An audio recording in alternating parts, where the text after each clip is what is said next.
राधे राधे। पुरानी कहानी है, एक बार जंगल के रास्ते कुछ व्यापारी जा रहे थे। तभी एक डाकू और उसके कुछ साथी सामने आ जाते हैं और व्यापारी के धन को लूट लेते हैं। और डाकू का मुखिया रत्नाकर था। वह सुंदर कंठहार लेकर अपने घर जाता है और अपनी पत्नी से कहता है कि ये देखो मैं क्या लाया हूँ। पहले तो उसकी पत्नी, जिसका नाम रत्नावली था, बहुत खुश होती है और फिर रत्नावली उदास होकर कहती है, एक डाकू की पत्नी कंठहार किसी पहनकर दिखाएं। रत्नाकर, तुम्हें अपने गहने किसी और को क्यों दिखाने की जरूरत है?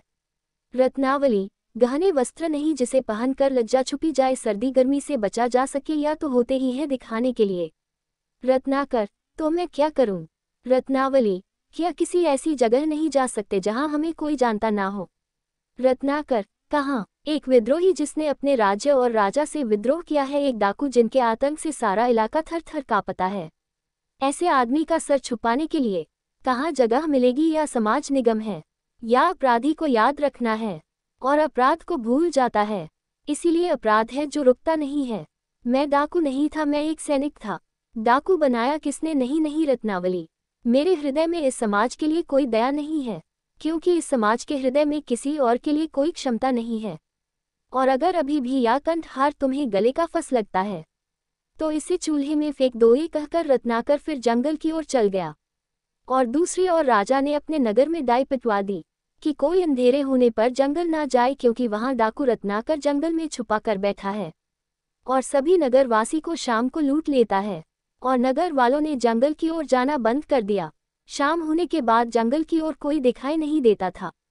कुछ दिनों के बाद कहा जाता है कि नारद मुनि उसे रास्ते से जा रहे थे, तो कुछ नगर वासियों ने उन्हें देखा और उन्हें समझाने का प्रयास किया कि इस जंगल की ओर से न जाए, क्योंकि यहाँ डाकू रत्नाकर रहता है। तो नारद मुनि ने जवाब दिया कि मुझे डर किस बात का है?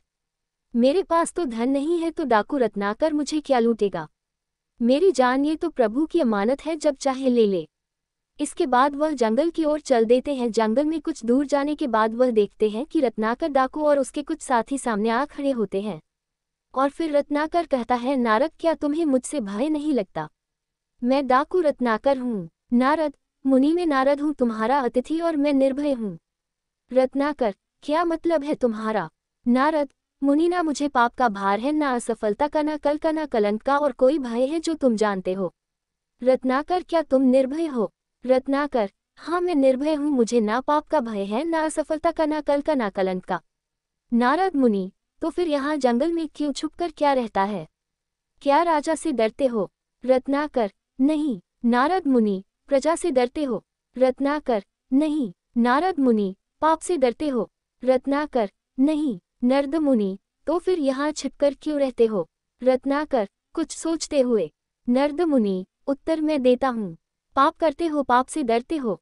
रत्नाकर, हंसते हुए, मैंने तुम्हारे बारे में बहुत सुना है, देवताओं के कवि, तुम मुझे उलझा नहीं सकते। रत्नाकर, न मैं पाप से डरता हूँ, न पुण्य से, न ही देवताओं से, न दानों से, न राजा से, न राज से, न धन से, न विधान से। मैंने राजा से विद्रोह किया है, मैंने समाज से के साथ विद्रोह किया है, इसलिए मैं ये जंगलों में रहता हूँ। ये प्रतिशोध है मेरा। नारद मुनि, क्या था वह पाप जिसे तुम डरते हो? रत्नाकर, मुझे इतना मत उकसो जिससे मैं तुम्हारी हत्या कर दूं। नारद, इतना तो मैं जानता हूँ कि पाप और पुण्य का परिभाषा हमेशा ताकतवर लोग तय करते हैं और कमजोर पर उसे थोपता है। मैं राज्यों का विस्तार देखा है, हत्या से, बाल से, छछल से राज्यों को विस्तार होते हुआ देखा है, कपट से, अनीति से, अधर्म से। क्या क्या वह पाप नहीं था? मैं एक सैनिक था, दुष्ट और निर्दय सौदागरों की भी रक्षा की।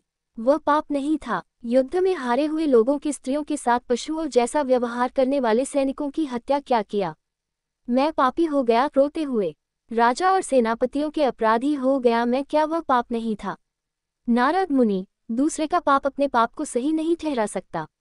रत्नाकर, गुस्से में, मैं पापी नहीं हूँ। नारद मुनि, कौन निर्णय करेगा तुम्हारा साथ में जो है या नहीं है? क्या तुम्हारी पत्नी और तुम्हारे पुत्र इस पाप में तुम्हारे साथ हैं? रत्नाकर, हाँ, क्यों नहीं है, साथ होंगे। मैं जो ये करता हूँ उन्हें सभी के सुख के लिए करता हूँ। नारद मुनि, जो तुम्हारे साथ है उन्हें ही निर्णायक बनाते हैं। जो अपनी पत्नी अंडस को पुत्र से और पिता से पूछ कर आओ कि तुम्हारे पाप में वह तुम्हारे साथ है अथवा नहीं। रत्नाकर, ये जानने के लिए घर की ओर जाता है और जाकर सबसे पहले रत्नावली से पूछता है, क्या तुम मेरे इस पाप में मेरे साथ हो? रत्नावली, मैं आपके सुख और दुख में साथ निभाना का वचन दिया है, पाप और पुण्य में नहीं। फिर रत्नाकर अपने पिता से पूछता है, क्या मेरे इस पाप की कमाई में आप मेरे साथ हो? पिता, रत्नाकर, ये तेरी अपनी कमाई है, भला इसमें मैं तेरे साथ कैसे हो सकता हूँ? ये सुनते ही रत्नाकर के होश उड़ गए और वापस जंगल की ओर चल दिया। रत्नाकर देखा है कि नारद मुनि अकेले हैं और उसके सब साथी जा चुके हैं। नारद मुनि कहते हैं, तुम्हारे सभी साथी मुझे अकेला छोड़कर चले गए हैं। रत्नाकर अपने सर को नारद मुनि के पैरों में झुकाकर कहता है, अब मैं भी अकेला ही हूँ। नारद मुनि, नहीं रत्नाकर, तुमने ही पुराना संसार की रचना की था और अब नए संसार की रचना तुम ही करोगे, इसलिए अब तुम अपना पुरुषार्थ से अपना नया जीवन लिखो।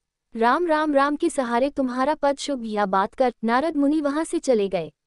और फिर राम राम राम राम नाम के सहारे डाकू रत्नाकर ने एक नए संसार की रचना की, जिसे हम रामायण कहते हैं।